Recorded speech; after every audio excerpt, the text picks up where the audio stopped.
Professor Saibaba నిర్దోషి వెంటనే విడుదల చేయాలని బాంబే హైకోర్టు తీర్పు. మావోయిస్టులతో సంబంధాలున్నట్లు ప్రాసిక్యూషన్ నిరూపించలేదని స్పష్టీకరణ. మరో 5గురి విడుదలకు ఆదేశాలు. న్యాయం దక్కింది సాయిబాబా భార్య వసంత అంటుంది. Right. Professor Saibaba Delhi university professor గా ఉన్నాడు. ఆయన అంగవైకల్యంతో ఉన్నటువంటి వ్యక్తి, గొప్ప మేధావి కూడా.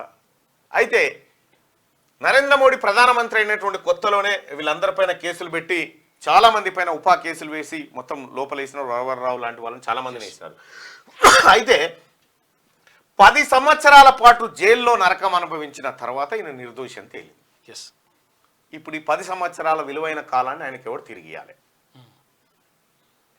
ప్రొఫెసర్ సాయిబాబా కుటుంబం ఎంత తల్లడిల్లి ఉంటుంది ఈ 10 ఏళ్ల కాలం పాటు?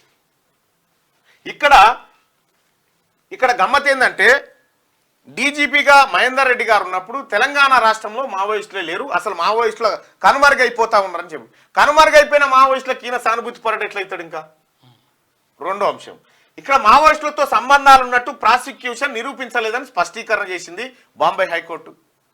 ఈ అంశం ఫస్ట్ ఇక్కడ ఛత్తీస్గఢ్లో దోషిగా నిరూపితమైంది. బాంబే హైకోర్టుకు సంబంధించినటువంటి హైకోర్టులో విచారణ జరిగింది. బాంబే హైకోర్టు ఆరోపణలలో వాస్తవం లేదని చెప్పిన తర్వాత ప్రభుత్వం సుప్రీంకోర్టుకు పోయింది. సుప్రీంకోర్టు ఏదైతే మీరు పరిశీలించిన అంశం ఉందో మళ్ళీ పునఃసమీక్షించండి అని చెప్పి బాంబే హైకోర్టుకు సూచించింది. బాంబే హైకోర్టు మళ్ళీ పరీక్షించి ఆయన నిర్దోషి, ఆయన ఏ తప్పు చేయలేదని తేల్చేసింది. మరి 10 ఏళ్ల కాలం నరకం అనుభవించిన సాయిబాబా, ప్రొఫెసర్ సాయిబాబా పరిస్థితి ఏంది? ఈ దేశంలో ఒక మేధావిని 10 ఏళ్ల పాటు జైల్లో బంధించినట్టే కదా. వట్టిగానే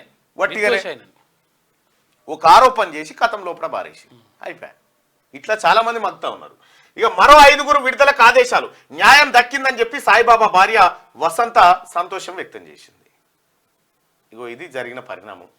గౌరవ నరేంద్ర మోడీ గారు వచ్చి అవినీతిపరుడైన కేసీఆర్ను లోపల పెట్టమంటే ఇగో ఆధారాలు లేని వ్యక్తులను తీసుకుపోయి, లౌకికవాదులను తీసుకుపోయి లోపటేసారు.